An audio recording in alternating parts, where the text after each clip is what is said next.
Los viernes, en El Balance, nos ponemos en manos de la voz dulce y la palabra transformadora de Naya Laiz para construir el mundo desde la cultura, el arte, el cine, la música y todo lo que entre semanas se quedó dentro de nuestro cajón desastre.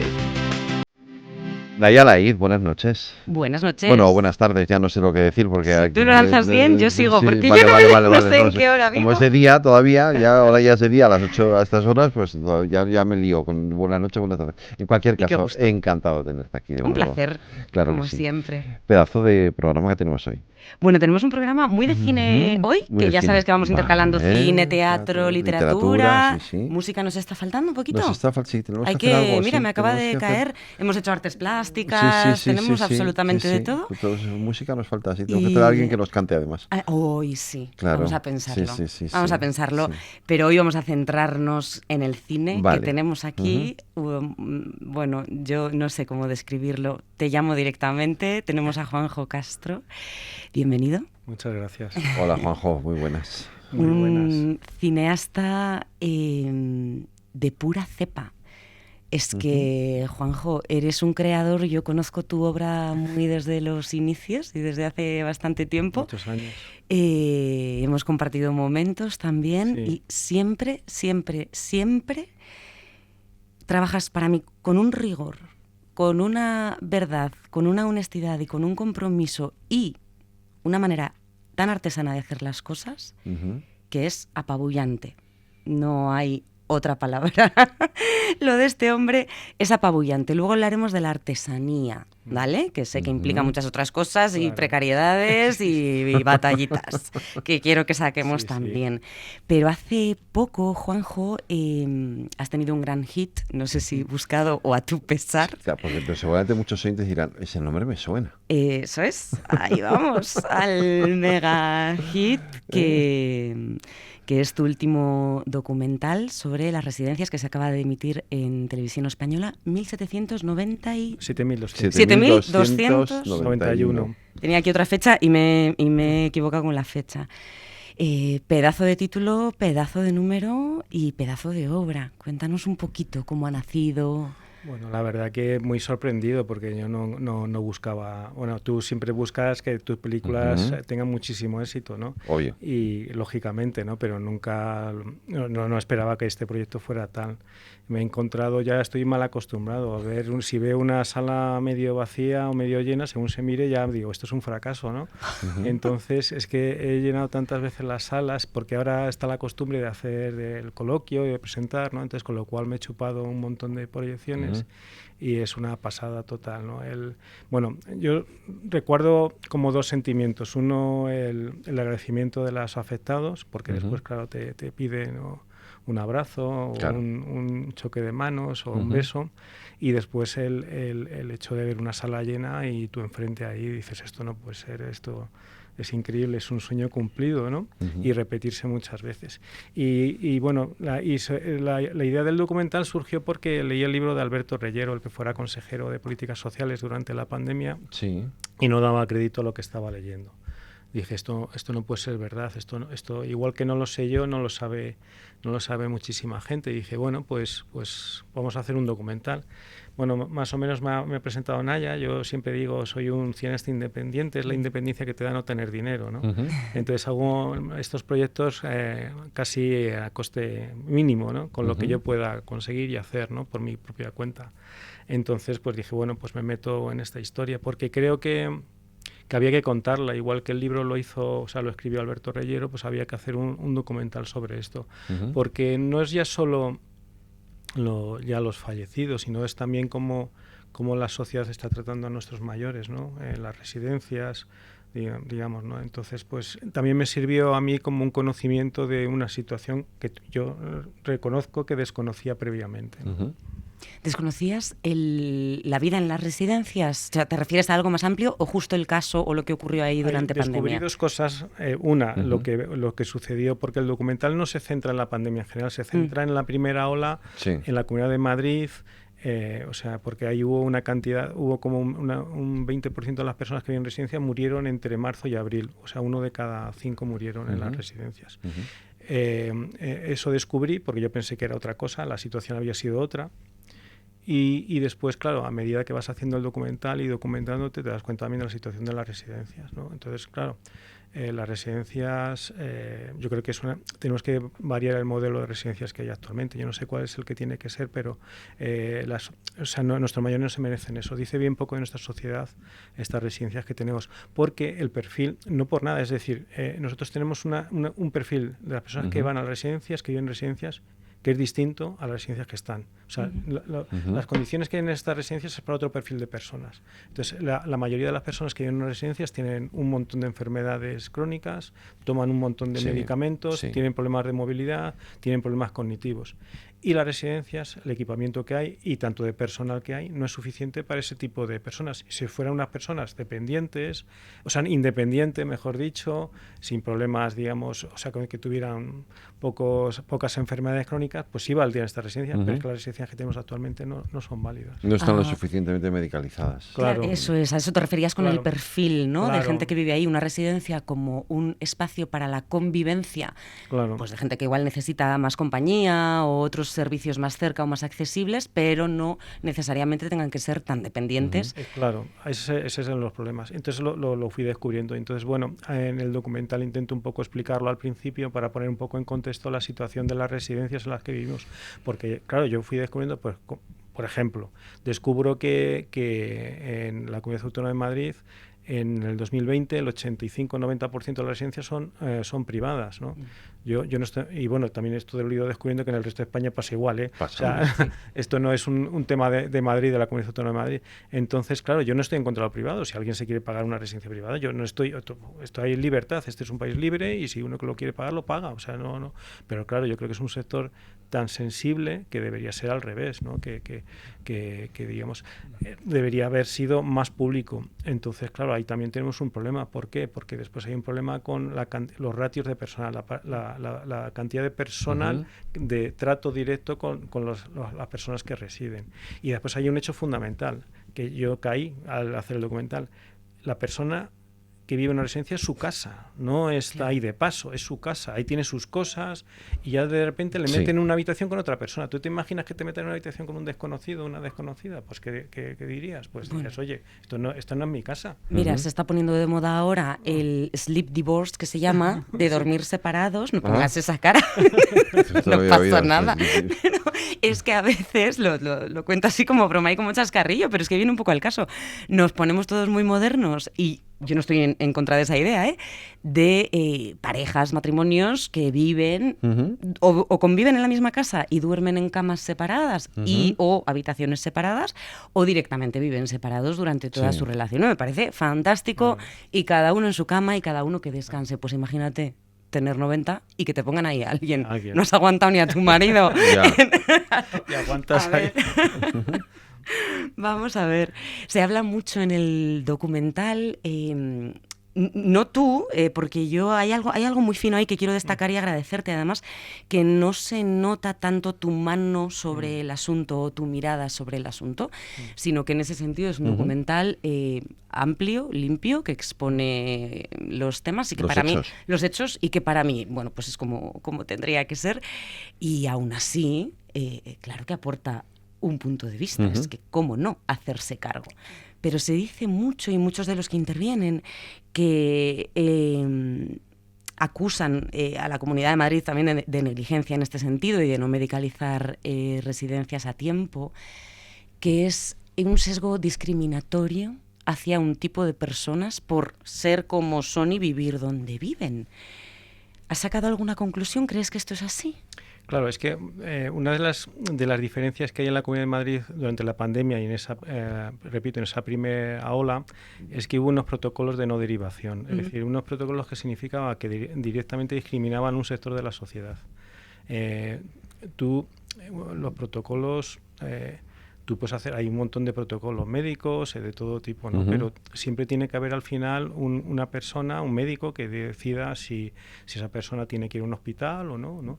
Pero en este caso ya directamente hubo unos protocolos de no derivación, que hubo cuatro versiones, con lo cual impedía ir a las personas a residencias, ser tratados en residencias. Pero es curioso, el que tenía un seguro... En hospitales, ¿no? Que decías ser tratados en residencias... Perdón, tratados en hospitales, perdón. Pero es curioso que de repente la persona que tenía un seguro privado sí podía ser derivada al hospital. Entonces, claro, eso ya de por sí es discriminatorio porque no hubo una atención personalizada a esas 7.291 personas. Eso de primeras. Entonces, pero no es solo eso, porque claro, con el documental, y siempre se ponen los medios como mucho énfasis o se recalca el tema de los protocolos, pero los protocolos en sí no fueron totalmente o 100% determinantes, sino otras actuaciones que sí yo creo que fueron más determinantes. ¿Por qué? Porque en un primer momento lo que la Comunidad de Madrid, esto no es una idea mía, es información, porque se dijo en la Comisión de Investigación de la Asamblea, la idea primera que era llevar la atención primaria a las residencias, que bueno, puede ser una buena decisión, pero es una decisión que, digamos, para ayudar. Eso ya se verá. A favor, efectivamente. Es a favor de haremos lo que podamos y llegar, claro, pero... eso, bueno, tuvo unos para estar, pero es una idea, ¿no? Pero de repente esa atención primaria no va a las residencias. Entonces la gente de las residencias se quedó sin nadie que les pudiera atender. Y de repente se crea el hospital de IFEMA, que es un hospital de campaña, y se lleva, digamos, esa atención primaria al IFEMA. Y al IFEMA no van directamente, no hubo unos protocolos, pero directamente se trató en esas 5 semanas que estuvo el hospital de IFEMA, me parece que a 3.000 y pico personas. Solo fueron 23 de residencias. Es decir, al IFEMA solo fue gente leve, con lo cual solo murieron 16 personas en el IFEMA, mientras en residencias en esas 5 semanas murieron 5.000. Pero no es solo ya la muerte, porque en el documental no intento entrar en temas muy escabrosos, sino intento ser lo más, digamos, respetuoso, ¿no? Es como murió la gente también, porque claro, no hubo unos cuidados paliativos. Porque uno lo que se merece primero es ser tratado, es lo primero. Con humanidad. Y con humanidad, y después, hombre, hay una realidad, que todos nos vamos a morir, pero por lo menos que nuestra muerte sea lo más digna posible. Claro. Y la gran mayoría de los casos no pudo ser. Entonces eso es lo más triste. Entonces yo con el documental ya no estoy haciendo un documental en contra de, yo estoy haciendo un documental a favor de las familias principalmente y sobre todo de la gente que falleció. Y lo que sí pongo en evidencia es una gestión de que se hizo, y es así de claro. Entonces, pero basándome en datos oficiales, o sea, yo no me los invento. Porque otra de las características que tiene la Comunidad de Madrid es que hubo una comisión de investigación, aunque inconclusa, fue muy interesante porque se dieron datos muy, muy interesantes y esclarecedores de lo que pasó. Entonces, con lo cual, digamos, yo doy, eso sí, durante 2 horas apabullo con muchísima información. Y si la gente es capaz de verlo 2 veces, se da cuenta que hay ciertos comentarios o ciertas declaraciones que tienen o sea, hay que leerlas entre líneas. Entonces, bueno, es muy interesante, la verdad, en ese aspecto, ese segundo visionado. Y ya si encima te lees el libro de Rillero, muchísimo más. Bueno, pack completo. Pero hay que tener ganas, ¿eh? Y tiempo y ganas. Yo entiendo que este documental hay que verlo con ganas, ¿eh? O sea, sí, bueno, sobre todo igual si tienes gente cerca. Yo tengo una amiga que es enfermera y que no ha podido verlo, por ejemplo, y lo dice directamente. No voy a poder, no sé si cuándo, pero no he podido verlo todavía. No, y si has tenido algún familiar que aunque no haya fallecido, pero que haya estado cerca de esto, y si tienes personas mayores sobre todo, pues yo creo que, ¿no? Sí, bueno, hay algo que siempre... Hay alguien que se sale de la sala, pero no porque no le guste, sino porque no aguanta, porque no aguanta verlo. Después también es muy curioso porque yo digo siempre en tono de ironía que ha habido coloquios más interesantes que el documental, porque la gente es como una especie de catarsis, ¿no? Sí, te quería preguntar por eso. ¿Qué pasa ahí? ¿De qué se comenta? Pues ahí, primero las familias te cuentan porque hay afectados, porque es que en cierto modo las heridas no están cerradas. Claro. Entonces el ver el documental es como... Iba a decir un taco, cáspita, estoy viendo en la pantalla lo que he vivido, ¿no?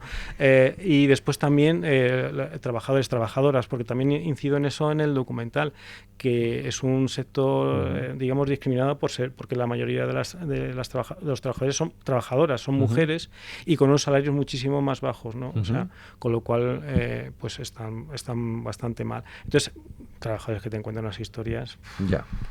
tremendas. Entonces, los coloquios a veces se convierten en una especie de catarsis, que la gente te explica lo que han vivido y claro, te quedas un poco, pues no sé, ya bastante, después de ver el documental, pues bueno. Pero es interesante porque por lo menos es algo que nunca en una película tú la lanzas y no sabes, no tienes una vuelta, un feedback, ¿no? de la respuesta. Y pero aquí por lo menos tienes feedback. Joder, si lo tienes, total, vamos, ha sido...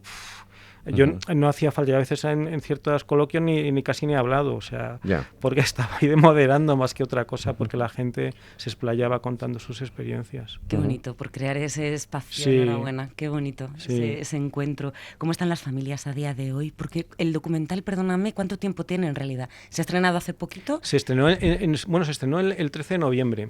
¿En Televisión Española? No, el 13 de noviembre en salas. No, en salas, en salas. Se estrenó en Los Verdi el 13 de noviembre. ¿Y lo grabaste cuándo? Bueno, lo estuve montando entre junio del 23 y lo acabé en junio del 24. Un año. Un año, sí.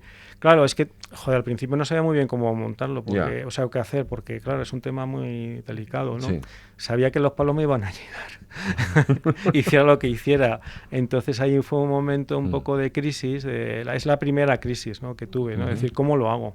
Claro, porque lo ortodoxo, digamos, pues entrevisto a una familia, entrevisto a Reyero, entrevisto a un periodista, pero claro, dije, van a decir que manipulo, que tal. Entonces me empapé la comisión de investigación y ya se me encendió la luz cuando hubo una comisión ciudadana promovida por varias asociaciones y presidida por el jurista Martín Pallín, que se hizo en septiembre del 23. Y dije, pues ya está, las dos comisiones, algún pleno de la Asamblea de Madrid, alguna comisión de políticas sociales, y junto todo esto y saco de la información que será para...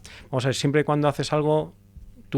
está tu opinión, pero yo intento en el documental dar lo menos posible mi opinión, con lo cual digo, pues me apoyo en todas estas informaciones, ¿no? Bueno, además yo creo que es una manera también de respetar en esas más de 7.000 familias ahí metidas, habrá gente de todo tipo, color, opinión y demás, que o sea...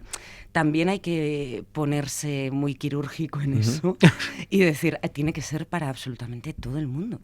No puede ser un sesgo político ni ir a concretar ahí, ¿no? En ese lugar. Claro, porque murieron de todos los colores. Es centrarse en lo humano. En lo humano, claro. Ahí está el tema, claro. Sí. Es que ahí murió todo tipo de gente. O sea, aquí no murió de un signo político o de otro. Ahí murieron todos. Efectivamente. Claro, o sea, ahí no hubo discriminación. Efectivamente. Ninguna. Bueno, haces también ficción. ¿Dónde estás más a gusto? ¿Dónde navegas mejor? Hombre, yo soy de ficción, digamos. Yo siempre digo que el cine es una droga y los documentales son metadona, ¿no? Entonces, hombre, lo que pasa es que con el documental lo que sí he descubierto, pues por ejemplo, como este documental es digamos, sacar unos temas que a lo mejor no puedes sacarlos, bueno, en ficción no, porque no. Entonces es como muy directo, ¿no? Es como más parecido a lo mejor al teatro, que tienes algo que tú lanzas algo y te lo enseguida, digamos, el público te responde, ¿no? Y, hombre, a mí me gusta más la ficción y es lo que siempre me he movido, pero el documental es algo que he descubierto con el tiempo, pero también me gusta, es decir, o sea, no discrimino, ahí sí que tampoco discrimino, me lo paso bien. Lo que pasa que, claro, producir un documental es mucho más barato que ficción, para que la gente se dé cuenta. Entonces, claro, pues por eso hago más documentales. Si yo pudiera, si tuviera opción, pues repartiría, ¿no? Uno y otro, o algo así, porque también es divertido, o sea, también... El hecho de que la tecnología ha evolucionado mucho y puedes hacer muchas cosas en casa, tecnológicamente, ¿no? Digo, de montar, de tal, y entonces con lo cual te permite una libertad creativa muy, muy interesante que hace años era impensable, vamos, eso tenías que pasar por un laboratorio, por un alquiler de cámaras, no sé qué, y entonces ahora eso pues no pasa, ¿no? Yo el documental pues lo he hecho con el músico y yo, o sea, y ya está, o sea, no ha habido más. Equipazo. Claro, entonces... Bien, pues a veces no hace falta más, ¿eh? Claro, no, porque así, también es otra manera de crear historias y bueno, pues vas un poco a tu aire, ¿no? No es como cuando trabajas para alguien o un producto, digamos, más convencional o más industrial, pues que tienes que regirte por unos tiempos. Sí. Aquí los tiempos te los marcas tú. Entonces, bueno, pues tú vas y vas explorando también, tienes un poco esa libertad, siempre sin dinero, claro. Ahí la artesanía, no vayamos a tener dinero, que perdemos la artesanía. No, hombre, no. Tenías una pregunta para él. Hay que tirar a todo. Yo antes de hacer una pregunta voy a decir una cosa muy interesante, que es que todos tus trabajos, o casi todos, no todos, pero están en tu página web, juanjocastro.com, así de fácil. Sí. Y merece mucho la pena entrar, verlo y disfrutar también de tu trabajo y apoyarlo desde ahí? Pues con visionados, con visitas, con que se genere ruido en torno a tu nombre y a todo lo que haces. Y que llegue la financiación. Nada de ya seguiremos siendo artesanos, no. De eso ya te encargas tú. Sí, que de la artesanía se ve peor. De eso ya te encargas tú. Pregunta final, Juanjo, un poquito abrir tu corazón, ¿qué es para ti un cajón desastre? Pues bueno, pues un cajón desastre es, pues por ejemplo, cuando escribes historias, a veces desechas cosas que están bien y las vas guardando. Yo las reutilizo. Y entonces un cajón, mira, pues a lo mejor ahí... Y yo reutilizo muchas ideas, ¿no? Que a lo mejor tú de repente escribes algo, piensas algo y la abandonas. Yo tengo un montón de cosas escritas, sobre todo en cuadernos, y es mi cajón desastre. Lo voy a llamar cajón desastre. Y entonces ahí lo guardo y lo reutilizo y las meto y digo, mira, aquella historia que escribí, la troceo, claro, no, lógicamente no es igual, pero cojo una parte y digo, mira, pues la puedo meter aquí. Y ya, pues mira, eso es mi cajón desastre. Pues ahí lo tienes, bueno, eso que te llevas y eso que nos quedamos aquí. Gracias por compartir. Juanjo, ha sido un placer, de verdad. Muchísimas gracias. Y a ti, Naya, te espero el viernes que viene. Nos vemos el viernes. Buena semana, gracias.